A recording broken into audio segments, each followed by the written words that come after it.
U.S. ambassador to the Soviet Union from 1987 until 1991. Prior to that, he had served in senior positions in the National Security Council staff and as ambassador to Czechoslovakia. He's the author of many books, and perhaps his most important credential for us is that he is a graduate of Duke University, class of 1950, as is his lovely wife, Rebecca.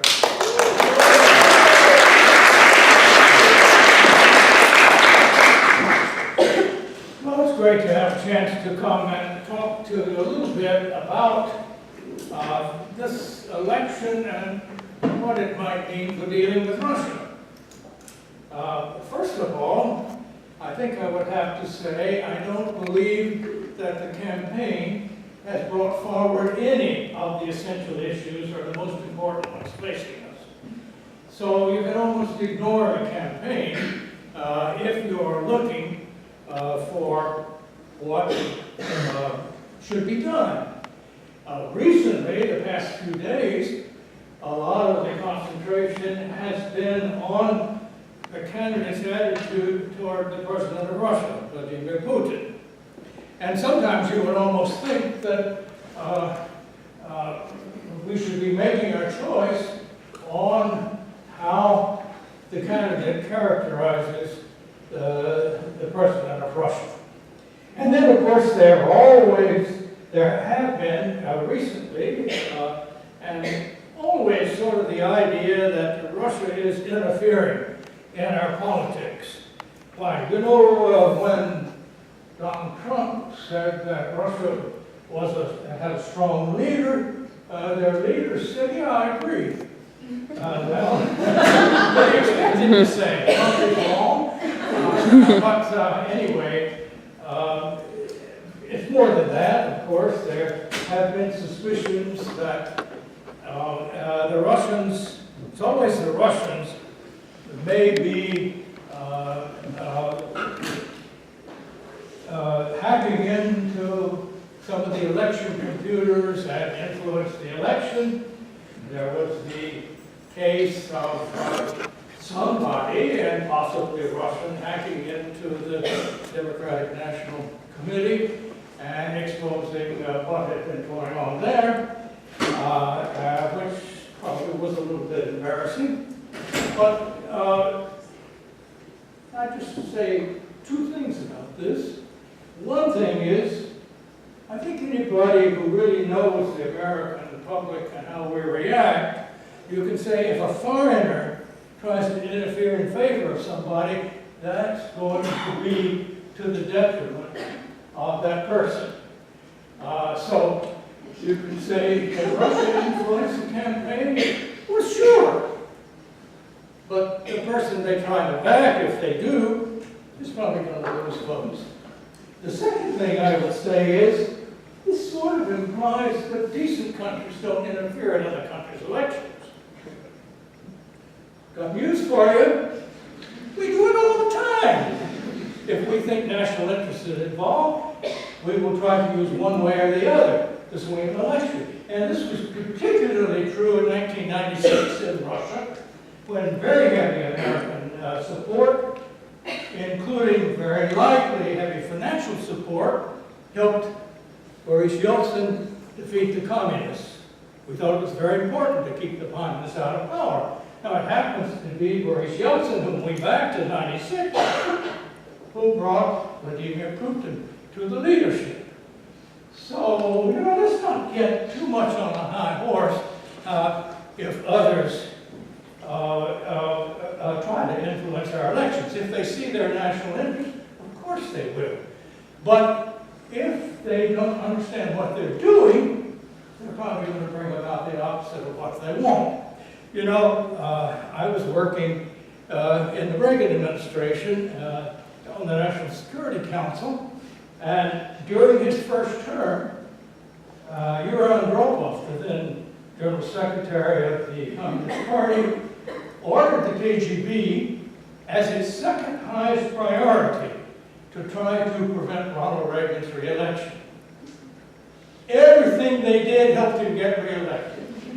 So, you know, what I say is now, if the Russians really understand American politics, and if they really want to elect an American president to influence who gets elected, they are certainly not going to publicly back the one they won't.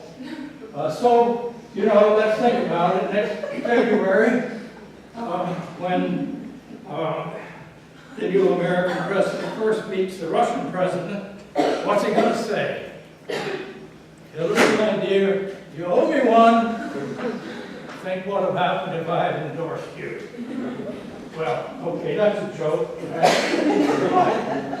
And frankly, this campaign is full of jokes. It's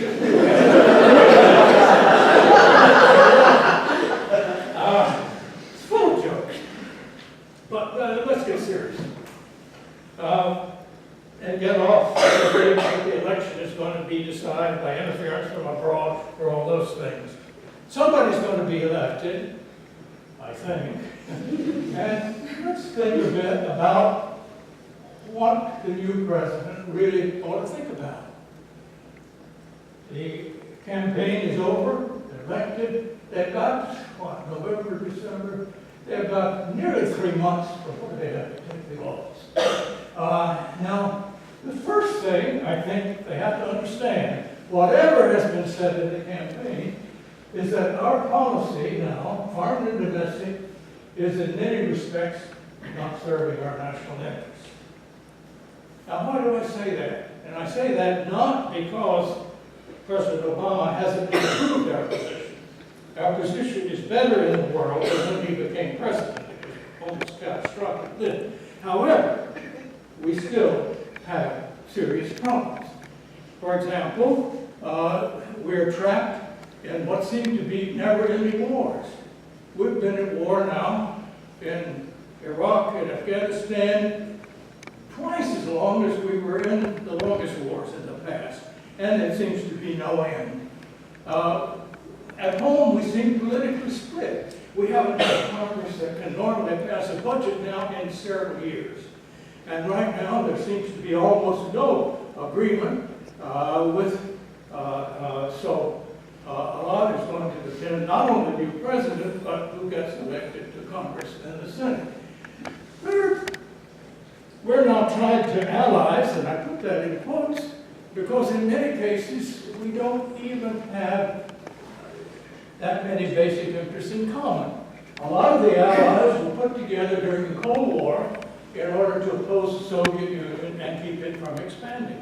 The Cold War is over, and yet, instead of revising our alliances, we just expanded them. And it seems to be almost automatic how we take on more and more. Now, I'll explain later why simply taking on allies can be a problem in today's world. Because unless your interests are similar, completely similar, you get drawn in to a lot of actions, for example, that are really not in your interest. Turkey became a member of NATO because we needed a Turkey in confronting the Soviet Union. And now Turkey is following policies in many respects totally different from ours. That's just one example. At the same time, we are estranged from potential partners. And I'll discuss later what some of the most important issues are for us. And the fact is that on the big issues, and I'll get to them shortly, there is no way we're going to be able to deal with them without Russia and China. Minimum, and probably India too. So policies that exaggerate friction with those countries actually makes it more difficult for us to achieve more important ends. At home, our infrastructure needs repair. We are grossly overspending on military. At military budgets, we spend more than the 17 other countries combined. And we're maintaining over 100 military bases abroad. And actually, this action, in many cases, is drawing the hostility and the possibility of terrorist actions at home. We seem to be going in the same way. And perhaps most important of all, a confrontation with Russia runs the risk that we could get ourselves in a new nuclear arms race. I'll talk about this a bit later, but in the 35 years of my foreign service, it was dominated by the Cold War, the arms race. We thought we brought it under control. But the movement to reduce nuclear arms further, and even to get rid of them, has stalled. And it started stalling after the Cold War was over in the 1990s. And now, by defining many of our problems with Russia as military, by beefing up NATO and Eastern Europe, by putting more forces in there, we are stimulating their efforts to rely more on nuclear. And what you're going to get is an escalation of weapons whose very existence is the greatest threat to us and everybody else. And I'll have a few more words to say about that. Whose very existence. It's not proliferation so much. If a nation has 10 or 12, and one happens to be accidentally or deliberately used, okay, it can wipe out a city. Humanity will survive. If even a third of the existing arsenals are used, humanity and civilization will not survive. So, I think we need to understand that. And our policies, unfortunately, have pushed us in that direction. Now, the second thing the new president should understand is why this has happened. It has happened because, first of all, our policy has become much too concentrated on the use of force to solve problems. We have the finest, most competent, most powerful military any country has ever assumed. And I'm proud of that. We should have that. But most of the problems in the world can't be solved by military force. And as President Obama has said, I think very aptly, even if you have the best hammer in the world, not every problem is a nail. And yet, if the only thing you have is a hammer, you try to use it, even if what you need to put in a screw. So this, I think, is a problem. We've gotten ourselves in a habit of using military force first. Second, we don't seem to be able to learn from history. You know, so many things in the past should have begun to teach us certain things. The war in Vietnam, when that was going on, I was fully convinced at that time that it was necessary and that we had to do what we were doing. Well, I had hoped we could end it sooner than we did. But, you know, looking back now with what we know now, it was a tremendous mistake. It was a tremendous mistake. And yet, I think the thing to do is to recognize that and why it was made, rather than continue to say, oh gosh, we were right. And yet, even though that's the case, and even though at this point, most everybody recognizes that the invasion of Iraq was a great catastrophe, what do we seem to do? We keep doing the same thing over and over. And I forget who it is who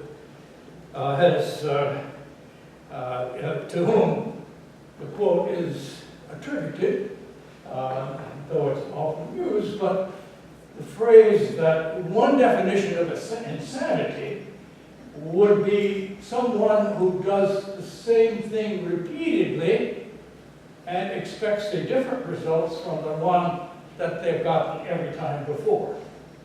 And yet it seems that we have gotten into that. Let's, I'm not sure, what was the last slide there? I hadn't finished on that.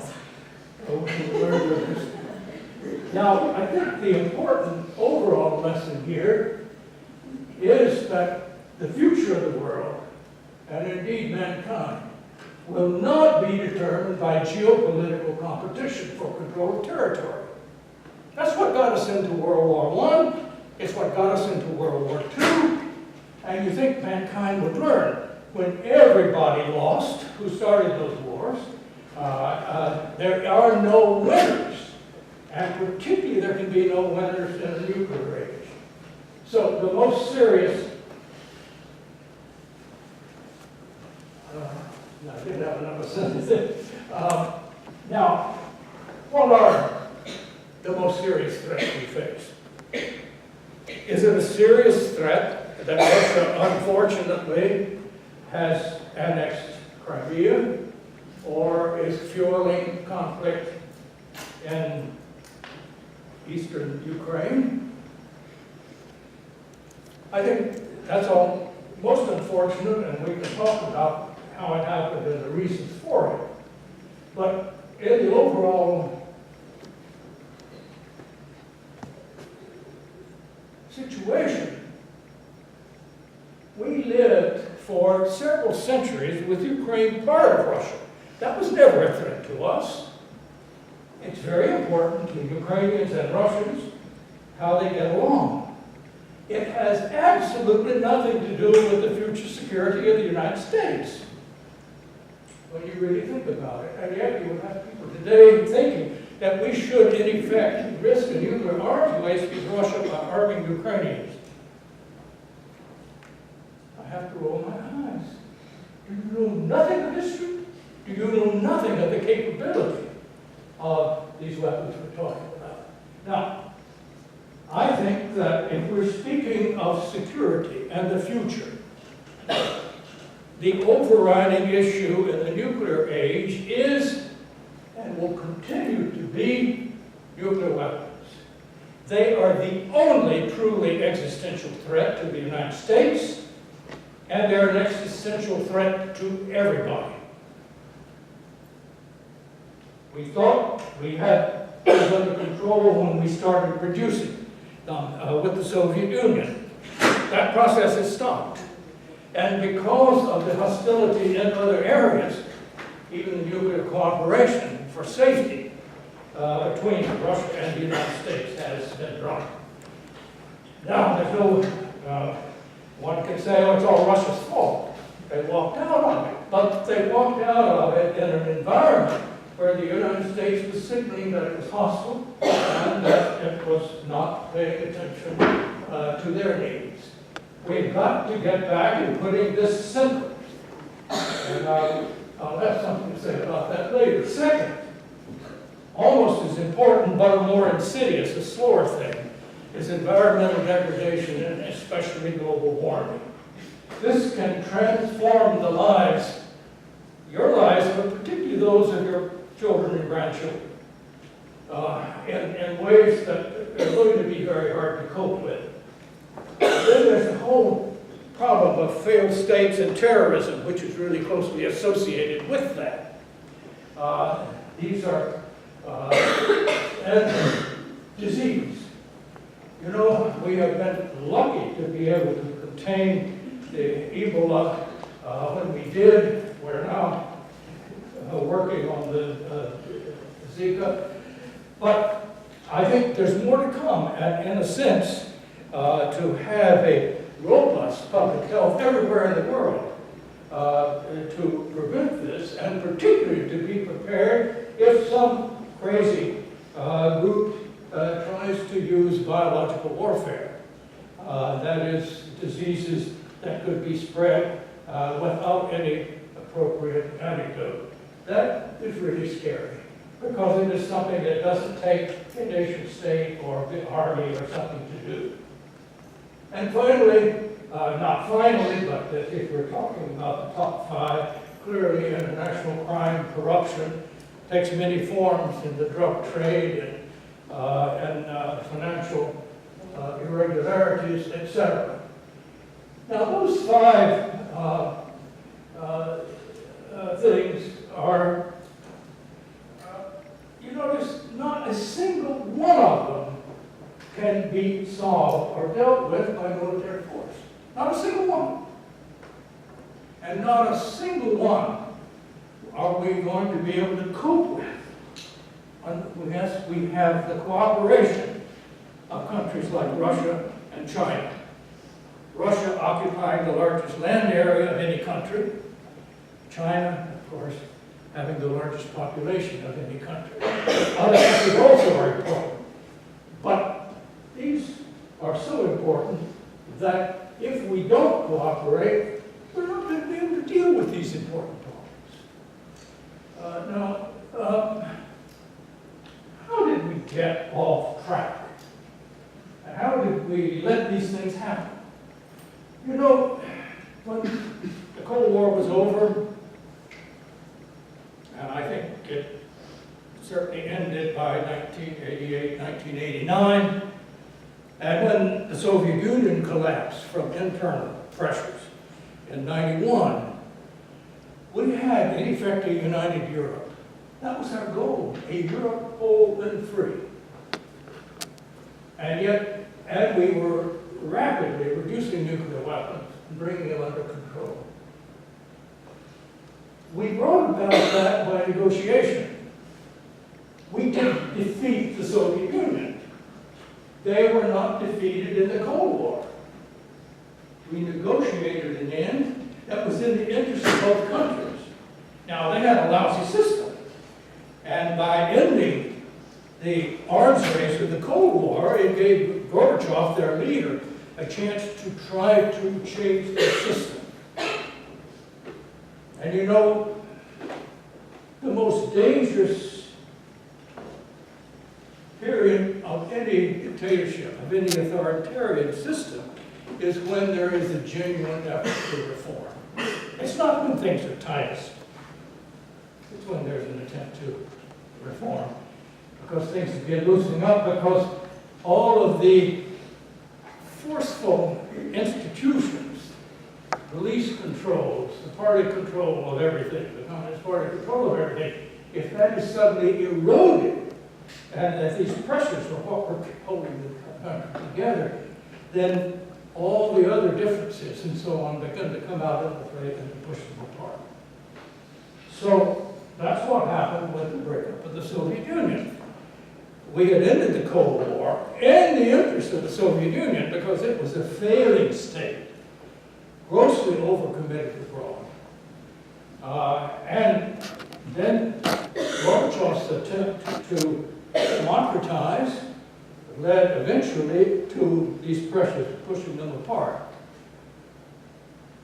The end of the Cold War is not synonymous with the end of the Soviet Union. We cooperated with Gorbachev and the Soviet Union to end the Cold War. Having done so, Gorbachev's attempt to reform the Soviet Union resulted in the Soviet Union breaking up from internal pressure, not external pressure, and we didn't want it to happen. We wanted Gorbachev to negotiate a voluntary union with at least 12 of their republics, all except the 3 Baltic countries. So, but you suddenly had the feeling the Cold War is over, it ended with the end of the Soviet Union, we are triumphant, we brought pressure to bear on them, and look, they're defeated. We're the only remaining superpower. What do you mean by superpower? Yeah. If you have as many nuclear weapons as we do, you can destroy another country. You can destroy life on Earth. That's power. Is it power to do something constructive? Is it power that you force other people to change their political system? No.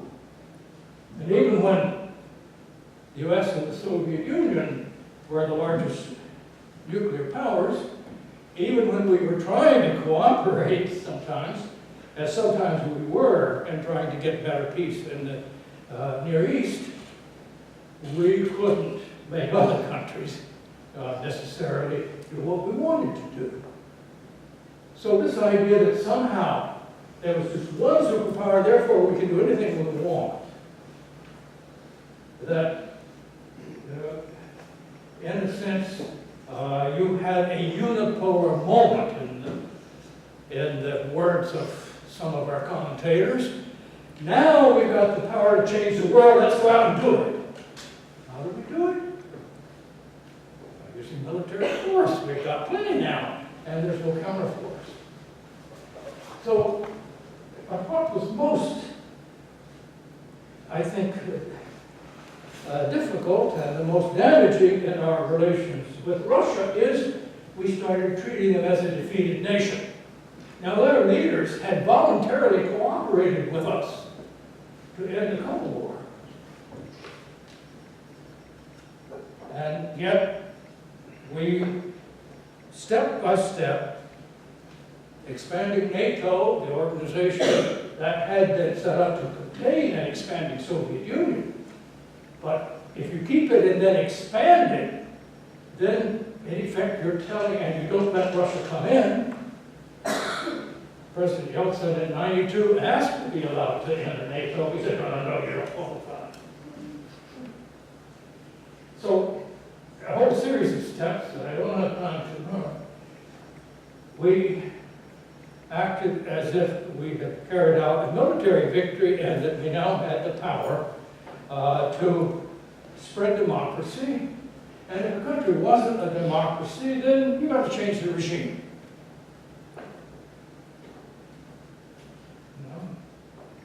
That was the argument along with those for going into Iraq.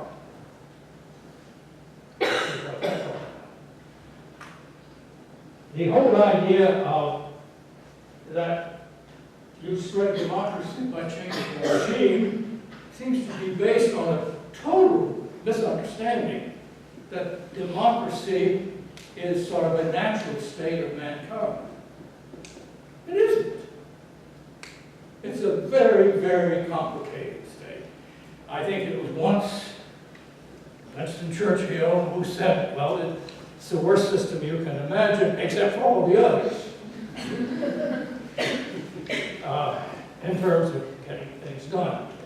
It takes institutions, it takes habits that takes a long time for societies to develop. Look, we've been at it for over 200 years. Do we have democracy? Well, we installed a president in 2001 who got fewer votes than his opponent. Is that democracy? Oh, it was legal. Is our Senate a democratic body? The representatives? No way. Now, there are reasons for this, and anybody who knows, American history understands how they developed. But to say that we somehow have, the ideal system that's going to fit others, this is absurd. And I would also point out at a time when we are trying to promote nation building and democracy elsewhere, ours has been working with more and more creaks and groans, and I would say fewer and fewer examples of a good way to govern. We're kind of apart. Our behavior abroad has been seen more and more as simply imperialism. We go abroad to help people, we say, and I think most of us think it is for that reason. To bring them the blessings of liberty that we experience here for the most part. But actually, what it seems to others more and more is that we are acting in an imperialist manner. We're simply pushing them around. And we have a great problem. Particularly our leaders have a great problem in understanding how we're viewed abroad, particularly when you think of the language that we use. You know, I think one of the most profound two lines of poetry is in Robert Burns' poem, To a Louse, where he said in his Scots dialect, "Was some power the gift he gives, to see ourselves as it is see us." We need that power. And yet, wait,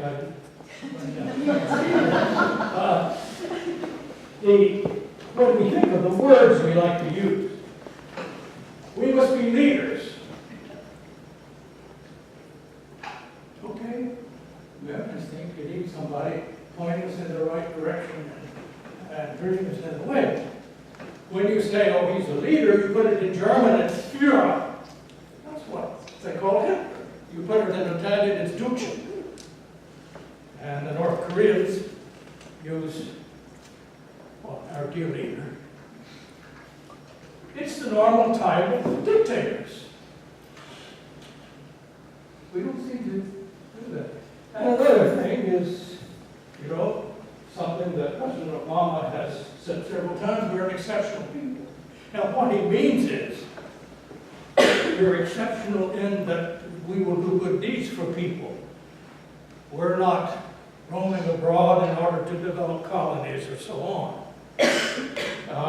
But what this says to other people is that we think we're above the law. We think we are better than they are. You think that's going to be persuasive? No, because obviously every country is exceptional in the sense that there are unique aspects of everyone. But often the words we use in our own political discourse can be very much misunderstood abroad. Now, am I suggesting that it is our fault that Russia has made a lot of mistakes that it's made? No. Russia is led by responsible adults, and Russia makes their own decisions. They have made a lot of bad decisions, and particularly bad decisions for the better, in Russia's own interest. I think there's been an overreaction to the early expansion of NATO, which could have been contained. They certainly have been involved in military intervention with neighbors in ways that really hurts them more than it hurts us.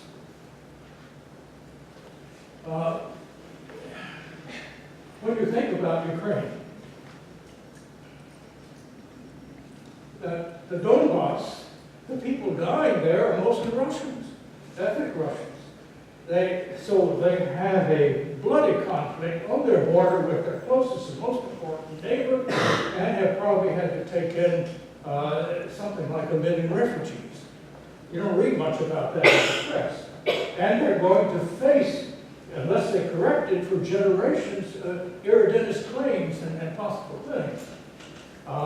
They have estranged many of the other ex-Soviet states to the point that they're not going to get their economic union going.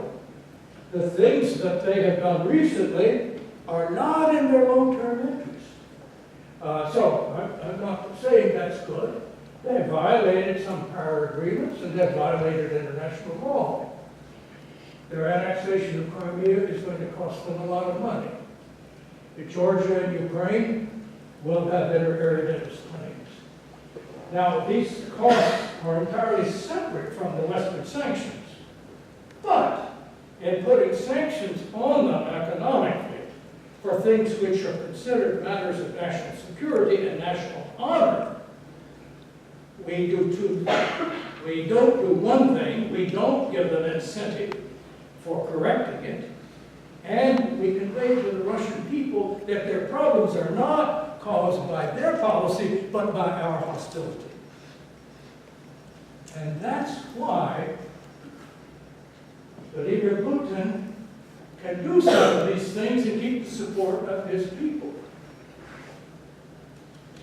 Our own policies have made it credible for them to claim that we have created the problems, that the problem is ours. So I think when we talk about these policies, we need to understand that a lot of them in Russian eyes are a reaction to what we've been doing. Now,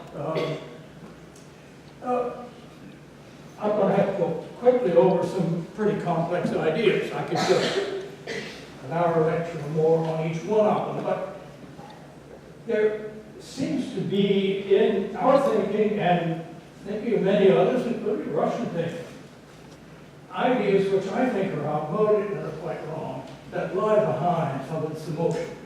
One, you have the feeling that control of land and people equals strength. Does taking Crimea make Russia stronger? Does it make Ukraine weaker? Actually, if most of the people in Crimea prefer to be in Russia, Crimea is a liability for Ukraine, definitely a political liability. In the long run, if most of the people on Crimea, this is probably the case, prefer to be in Russia, Ukraine is better off without it. That's one thing. In general, nothing weakens a country more than trying to control people that don't want to be controlled. You can get terrorism, you can get all sorts of problems. So simply expanding your control of land does not make you stronger. Another is that, well, you should always try to maximize your power. Well, depends on power for what. As I pointed out, some of the ideas of military power doing everything is quite misplaced. But basically, I think we need to bear in mind that a monopoly of power is not good for anybody, including the monopolist. Now, why is that true? Because once if you are dominant and have no competitors at all, you tend to get frozen in all sorts of rigid ways that are changing the world. And eventually, you're going to get into real problems and maybe a collapse. That's what happened to the Soviet Union. So it was a country which maximized power and brought itself down thereby. And again, we should stop thinking of power as a hierarchy. Can't you say power for what? And does power give you rights? President Obama has often said, well, Russia is only a regional power. Is that really true? The only way we can get people to the International Space Station is by using Russian rockets. We don't have any of them do that anymore. They have more lift capacity than we do to go to space. You think they're not equal in the possibility of cyber warfare? These are not regional issues, but suppose they are just a regional issue. Don't they have an acute interest in their closest neighbor, which for centuries was part of their country? So, I just don't understand. And the problem with using this is, to Russians it sounds like, it's like saying, look, I've got more money than you do. I'm better than you are. My word's worth more than you. And so, again, it's very hard for me to understand the use of rhetoric of that sort, which only creates problems. Now, as I said before, rivalry for control of territory benefits nobody. Who is going to come out ahead in the current fighting in Ukraine? Well, certainly, the Ukrainians who get killed and lost are losing. The Russians, with whom it's going to cost politically in many ways, are going to lose.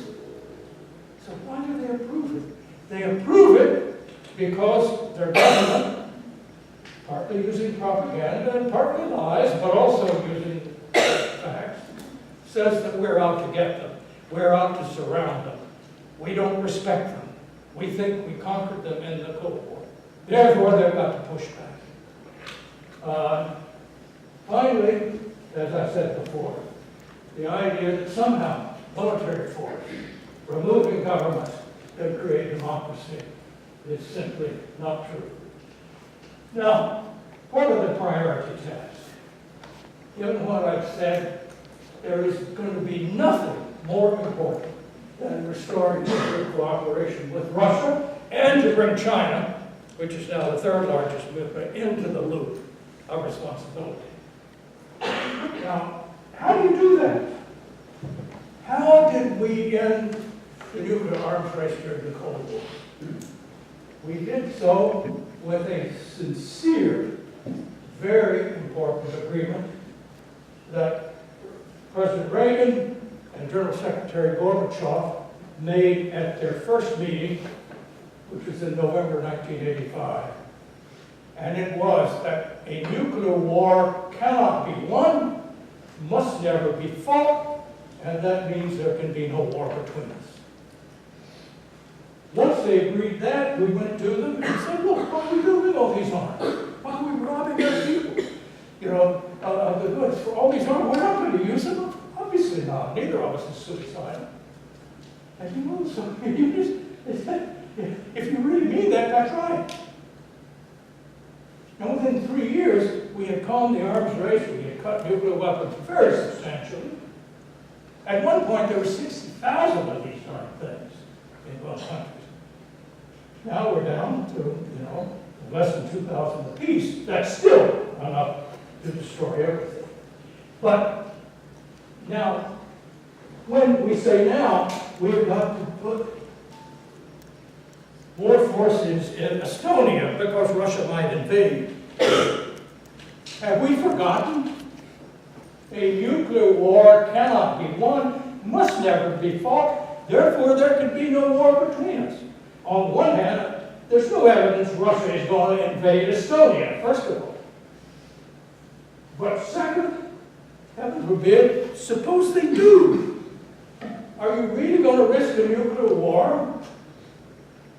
When I was ambassador to the Soviet Union, the 3 Baltic countries were trying to reassert their independence, and they would come to me, and when they would say what they were planning to do, they would always ask, will you recognize us as independent when we declare our independence? And I would have to say, no, we can't, because you're not yet in control of your country. And second, if we did, they would crush you. And there is no way that we can prevent that. Keep it peaceful. Our hearts are with you. We'll give you all the political support we can. But what you don't want is an American recognition of a Declaration of Independence, because then the Soviet Union will crush you. Even if Gorbachev tries to prevent it, he will be removed. He nearly was over this issue, by the way, a year before that. So, this is very relevant. Second, we need, as I said, to bring China in the loop. We've got to stop the policy of military competition. Here again, why are we sending naval ships into contested territory in the South China Sea? If China gets into arguments with the Philippines, with Vietnam, with others over that, there will be a cost to that. Let it play out.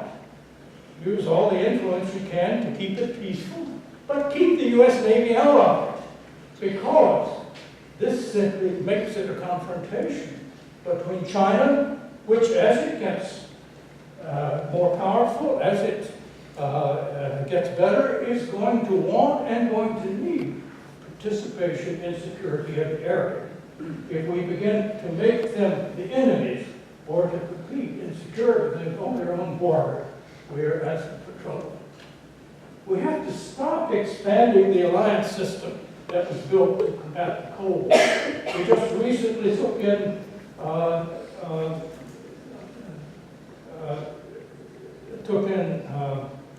not Macedonia, but Montenegro. Now, what can Montenegro do to improve our security? Absolutely nothing.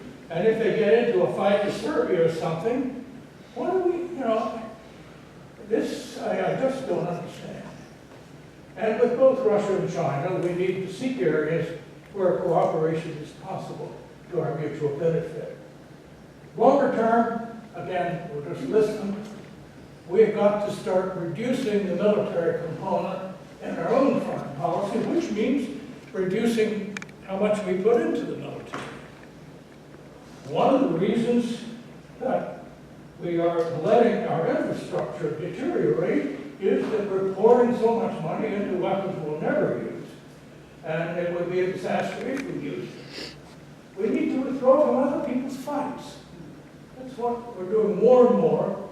We're getting involved in fights that others have, and we need to talk to everybody, including Iran, and try to get we need to understand that democracy promotion abroad is accepted by many as simply interference in their internal affairs and as an imperialist movement.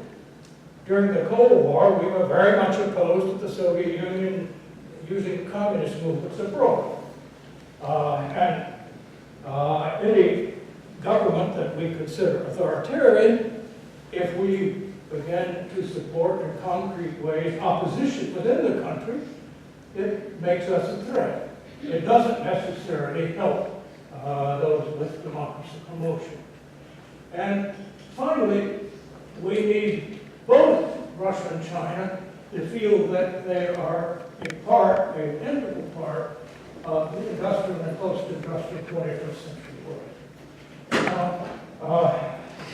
That is it hopeless?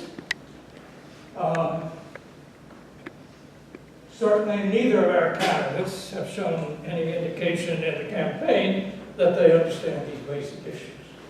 However, though it is a long shot, I would point out that we shouldn't. If Donald Trump should win the election, he might be convinced that he needs a different approach to be a winner. It wouldn't be the first time that suddenly achieving something, you start thinking in another direction. And I think that therefore, if he should win, we should hope that he would begin to look for advisors that would allow him to correct some of these problems that we have. Obviously, his idea to increase the defense budget and so on is completely, I think, unacceptable to us. If Clinton is elected, she's an ambitious person. I think nothing could please her more than to go down in history as a more transformative president than either her husband or her one-time rival, Barack Obama. If she continues to follow sort of a very confrontational and pressure with Russia, we're going to have real problems. I think she's smart enough, and if she has the rest advisors, we might find that, in fact, things could be quite different. Nobody would have predicted when Ronald Reagan was elected on a very anti-communist platform that he would have been able essentially to work with Gorbachev to end the Cold War. But he did. So let's remember. Now, I would recommend that whoever is elected read 3 books during the period before the election.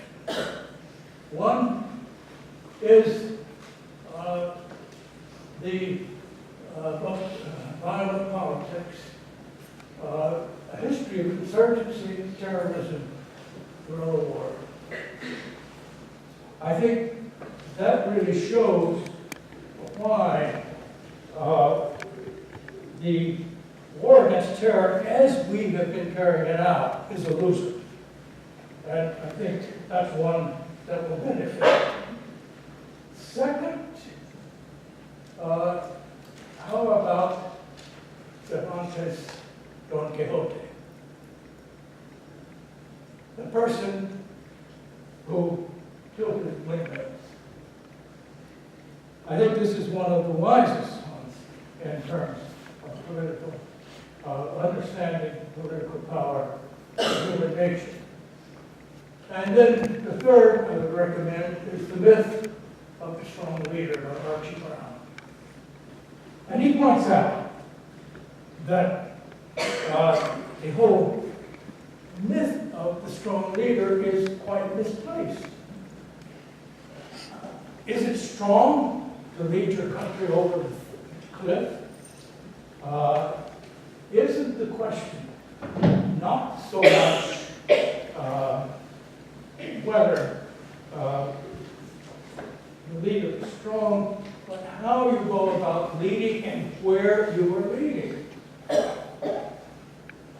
One of our most consequential presidents was Lyndon Johnson.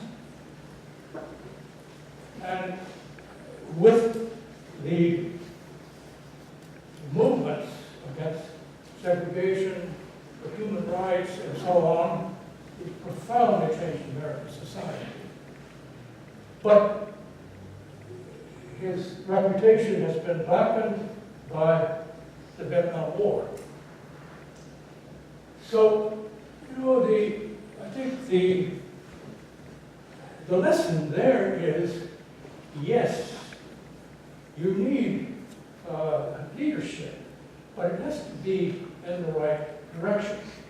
And that, therefore, the United States can best lead, not by using its military abroad, but by trying to contain fights, not expanding them, by trying to cooperate in all the ways that our interests are similar with other countries, rather than getting directly involved in the fights ourselves. There are, I think, 3 quotations here that I think are important, and I would like to leave you with. One is Senator Fulbright. Senator Fulbright was the only senator who voted against the Vietnam War from the beginning and consistently. Now, if we think of the heritage with the Fulbright studies abroad, one can make a case that not only was he right about Vietnam, but the things he was doing have been more consequential later. And the quote I have there, I think, is a very powerful one. Power tends to confuse itself with virtue, and a great nation is particularly susceptible to the idea that its power is a sign of God's favor. Once imbued with the idea of a mission, a great nation easily assumes it has the means as well as the duty to do God's will. Well, that we need to keep in mind. The second one, Dwight Eisenhower, one of our presidents who was both a great military leader and a great president. In his farewell address, this is what he said. Every gun that is made, every warship launched, every rocket fired signifies, in the final sense, a theft from those who hunger and are not fed, those who are cold and are not clothed. The world in arms is not spending money alone. It is spending, well, you can read the rest, an eloquent statement by one of our great generals, as well as a great president. And then the third quote, that goes back even further to John Quincy Adams, the son of one of our founding fathers. Wherever the standard of freedom and independence has been or shall be unfurled, there will be America's heart, her benedictions and her prayers. But she goes not abroad in search of monsters to destroy. She is a well-wisher to the freedom and independence of all. She is the champion and vindicator only of her own.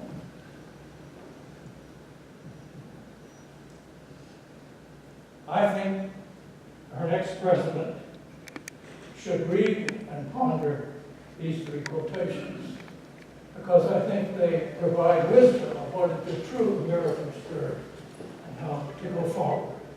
Not to dominate the world militarily, which is a loser, but to support in ways we can freedom elsewhere, but preserve it at home. And that it should be the core of our nation. Now, don't worry in the election. Despite what people say, Vladimir Putin is not a candidate. And you got a choice of 4. Do vote if you're 18 and registered and an American citizen. And